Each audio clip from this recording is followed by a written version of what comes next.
بسم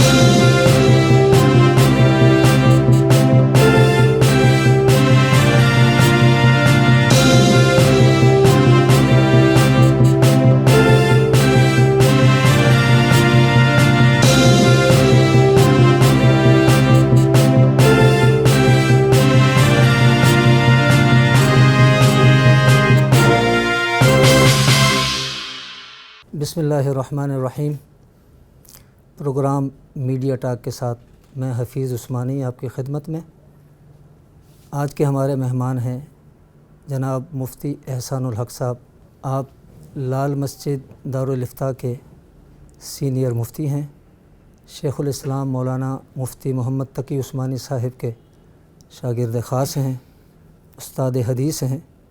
آج ہم نے ہلال چاند کے حوالے سے رؤیت ہلال کے موضوع پر ان سے گفتگو کرنی ہے، جو آج کل یہ موضوع زیر بحث ہے۔ مفتی صاحب، یہ چاند دیکھنا شرعی حوالے سے کتنا ضروری ہے اور اس کی کیا اہمیت ہے؟ بسم اللہ الرحمن الرحیم۔ سب سے پہلے تو میں یہ عرض کروں گا کہ احکامات شرع سے متعلق ہمارے لیے اللہ اور اس کے رسول صلی اللہ علیہ وسلم کے احکامات کافی وافی ہیں۔ خود اللہ تبارک و تعالیٰ نے قرآن کریم کے اندر ارشاد فرمایا ہے، لقد کان لکم فی رسول اللہ اسوۃ حسنہ، کہ تمہارے لیے رسول اللہ صلی اللہ علیہ وسلم کے اندر بہترین نمونہ موجود ہے۔ بالکل۔ تو چاند کے حوالے سے حضور صلی اللہ علیہ وسلم کا ارشاد ہمارے پاس موجود ہے۔ خود بخاری کی روایت ہے کہ اذا رأیتموہ فصوموا واذا رأیتموہ فافطروا وان غم علیکم فاقدروا لہ، او کما قال صلی اللہ علیہ وسلم۔ فرمایا کہ تم چاند دیکھ کر روزے رکھو اور تم چاند دیکھ کر ہی افطار کرو، یعنی عید مناؤ، اور اگر چاند نظر نہ آئے، بادل بادل ہوں، تو پھر فرمایا کہ تم اس کے ایام کو شمار کر لو، گنتی کر کے حساب کر لو، 30 دن رمضان کے پورے کر لو اور اس کے بعد عید مناؤ۔ تو اس لیے آپ صلی اللہ علیہ وسلم کے ان ارشادات کے مطابق ایک مسلمان ہونے کے ناطے مسلمانوں کی یہ ذمہ داری ہے کہ وہ چاند کو دیکھیں، چاند کا حساب و کتاب ان کو معلوم ہونا چاہیے اور اس کا اہتمام ہونا چاہیے۔ تو یہ یہاں پر جو رؤیت ہلال کا تنازع ہے، یہ تنازع کن وجوہات پر ہے؟ آپ کیا سمجھتے ہیں کہ اس میں فریقین میں کون حق پر ہے، کون سچ پر ہے، یا اس سے پہلے کبھی کوئی اس طرح کا واقعہ ہوا ہو جس میں اس مسئلے کو آسانی سے حل کر لیا گیا ہو؟ دیکھیں، میرے خیال میں تو اس میں تنازع ہونا نہیں چاہیے، اس لیے کہ آپ صلی اللہ علیہ وسلم کے جب واضح ارشادات ہمارے پاس موجود ہیں تو اس کے بعد تنازع کا کوئی معنی نہیں ہے۔ ایک مسلمان جو اپنے آپ کو مسلمان کہتا ہے اور اس کا اللہ اور اس کے رسول پر ایمان ہے، تو پھر اللہ اور اس کے رسول کے ارشادات اور احکامات کی موجودگی میں پھر ادھر ادھر کی ہانپنا، یا اس میں پھر ہمیں غیروں کو دیکھنا، یا اس میں ہم سائنس اور ٹیکنالوجی کو فالو کریں اور اس کو معیار قرار دیں، تو یہ درست نہیں ہے۔ اللہ اور اس کے رسول کے جو احکامات ہیں، انہی میں ہزار حکمتیں ہیں اور اسی کا نام ایمان بالغیب ہے، اور ہمیں حکم یہی ہے۔ تو میرے خیال میں کوئی تنازع کی بات نہیں ہے، خام خواہ تنازع بنانے کی کوشش کی جا رہی ہے، ورنہ اس میں نہ کسی مسئلہ کا اختلاف ہے، نہ کوئی تنازع ہے، اور جو اہل علم ہے میرے خیال میں تمام کا اس پہ اتفاق ہے۔ جو لوگ اس کے بارے میں کچھ گفتگو کرتے ہیں یا اختلاف رائے رکھتے ہیں، تو میرے خیال میں وہ اس میدان کے لوگ ہی نہیں ہیں اور نہ ان کو اس بارے میں کچھ کہنے کا حق ہے۔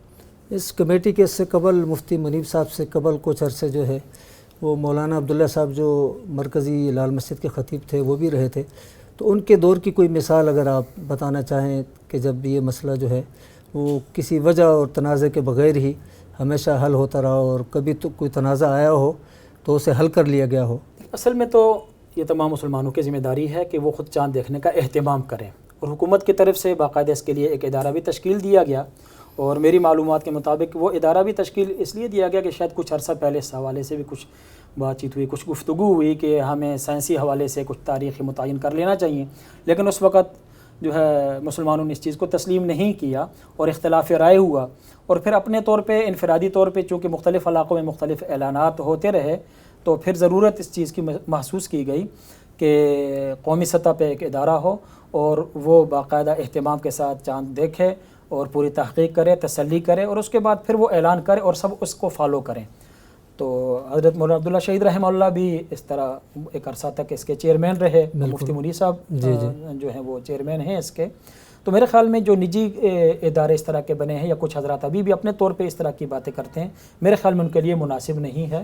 ہاں اگر اس میں اصلاحات کی ضرورت ہے تو وہ اسی ادارے میں اصلاح کریں۔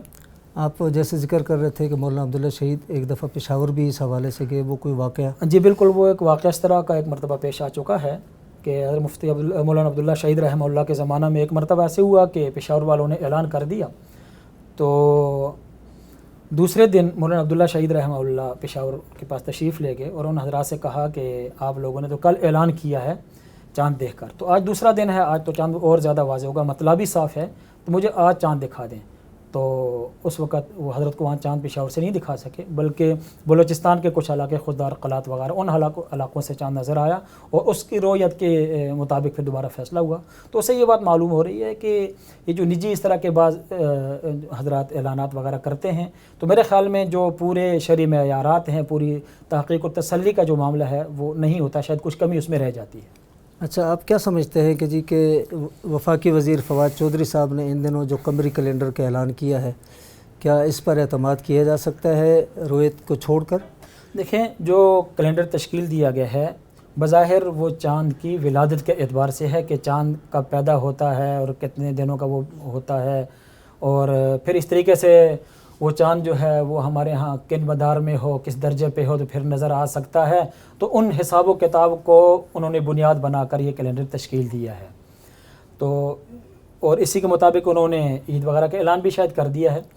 تو میرے خیال میں ان کا یہ عمل، یہ اقدام، یہ شریعت کے اصولوں کے مطابق نہیں ہے، اس لیے کہ ہمارے پاس آپ صلی اللہ علیہ وسلم کا واضح ارشاد، جیسے میں نے شروع میں بھی کہا، بخاری شریف کی حدیث بھی ہے، دیگر کتب حدیث کے اندر صحیح حدیث موجود ہے کہ حضور صلی اللہ علیہ وسلم نے فرمایا ہے کہ چاند دیکھ کر تم روزہ رکھو، چاند دیکھ کر تم افطار کرو۔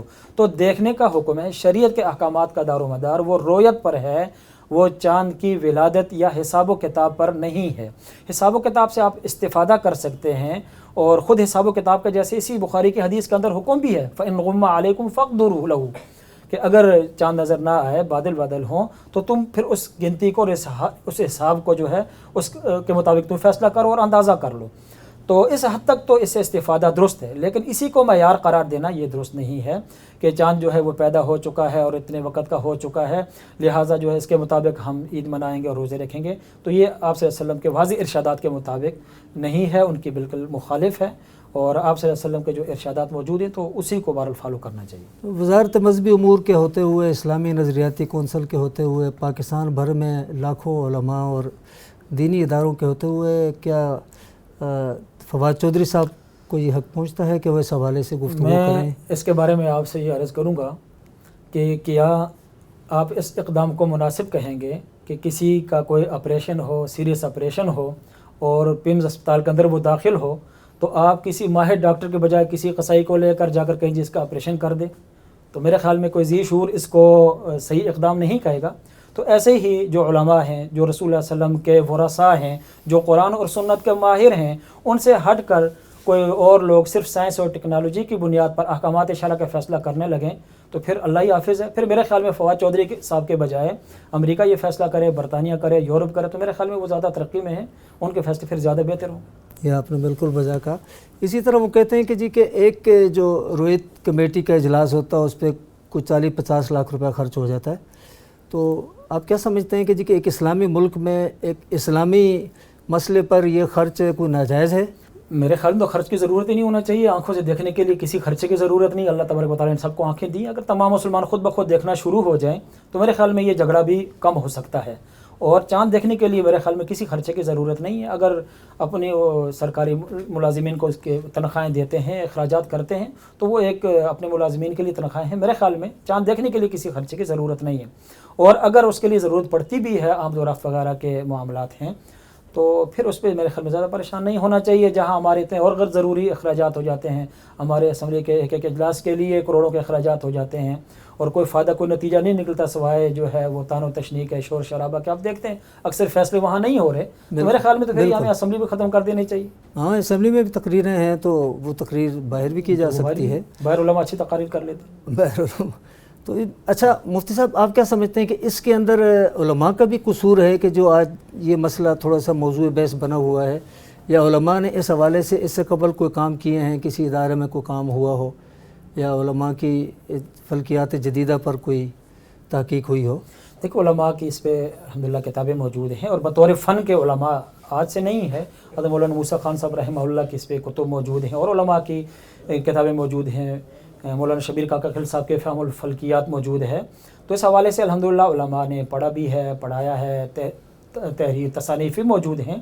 لیکن میں اس بارے میں یہ عرض پہلے بھی کر چکا ہوں کہ اصل مدار جو ہے وہ چونکہ اس معاملے میں دیکھنے پر ہے، رویت پر ہے، تو صرف ان حساب و کتاب کو معیار نہیں بنا سکتے اور احکامات شرع کا دار و مدار ان پر نہیں رکھ سکتے. پھر آخر یہ کیا وجہ ہے کہ جو اس موضوع کو بلا وجہ اٹھایا گیا اور اب کہا جا رہا ہے کہ جی کہ اس ملک میں 3 عیدیں ہوں گی، ایک عید فلاں کی ہوگی، ایک عید فلاں کی ہوگی، اور ہم فلاں کی عید منائیں گے؟ تو یہ آخر کیا وجہ ہے؟ آپ کیا سمجھتے ہیں اس کے پیچھے کوئی؟ بالکل وہ بات میں نے بھی سنی ہے کہ ہم جو ہے وہ سائنسی عید منائیں گے، یا مفتی عید منائیں گے، یا جو ہے پشاوری عید منائیں گے. تو اس بارے میں عرض یہ، میرے خیال میں یہ بھی ایک مذاق ہے دین کے ساتھ. ہمیں نہ پشاوری عید منانے کی ضرورت ہے، نہ سائنسی، ہمیں محمدی عید منانا چاہیے. محمد رسول اللہ صلی اللہ علیہ وسلم نے جو ہمیں طریقہ دیا ہے، ہمیں سب کو، مسلمانوں کو اس کو فالو کرنا چاہیے. تو میرے خیال میں کسی اور بات کی ضرورت ہی نہیں رہی. آپ وزیر اعظم پاکستان عمران خان کے لیے کیا پیغام دینا چاہیں گے؟ میں اس موقع پہ وزیر اعظم پاکستان سے یہ درخواست کروں گا کہ جب وہ ریاست مدینہ کا نام لیتے ہیں تو پھر ریاست مدینہ والے اقدامات کریں. رسول اللہ صلی اللہ علیہ وسلم کی سیرت طیبہ ہمارے سامنے موجود ہے، آپ صلی اللہ علیہ وسلم بطور اسوہ حسنہ کے موجود ہیں. تو جو طریقہ آپ صلی اللہ علیہ وسلم کے زمانے کا تھا اس کو سیکھنا چاہیے، سمجھنا چاہیے، اور اسی پر عمل پیرا ہونا چاہیے. اور اس کے لیے عمران خان صاحب کو مناسب یہ ہے کہ وہ جو جید علماء ہیں، بڑے بڑے علماء موجود ہیں، محقق علماء موجود ہیں، ان کی خدمات حاصل کریں. دین کے معاملات میں سائنس اور ٹیکنالوجی کی خدمات حاصل نہ کریں. آپ نے ایک بات سنی ہوگی کہ فواد چودھری صاحب نے کہا کہ ہم علماء پر اعتبار یا ملاؤں پر نہیں چل سکتے، بلکہ ہم نئی نوجوان نسل کو لے کر چلیں گے اس حوالے سے. تو کیا یہ کوئی نوجوانوں کو دین سے متنفر کرنے کا کوئی اقدام ہے، یا پاکستان کو اس کی اساس سے ہٹانے کا؟ یہ بات واقعتاً فکر انگیز ہے کہ اس طرح کی باتیں کرنے کا کیا مقصد ہو سکتا ہے کہ علماء اہل علم کو چھوڑ کر اور ان کے ناموں کو بھی ایک جو ہے تحقیر کے انداز میں پکارنا، مولویوں یا کے دین کو نہیں لیتے، یا مولویوں نے ہمارے مستقبل کا فیصلہ نہیں کرنا.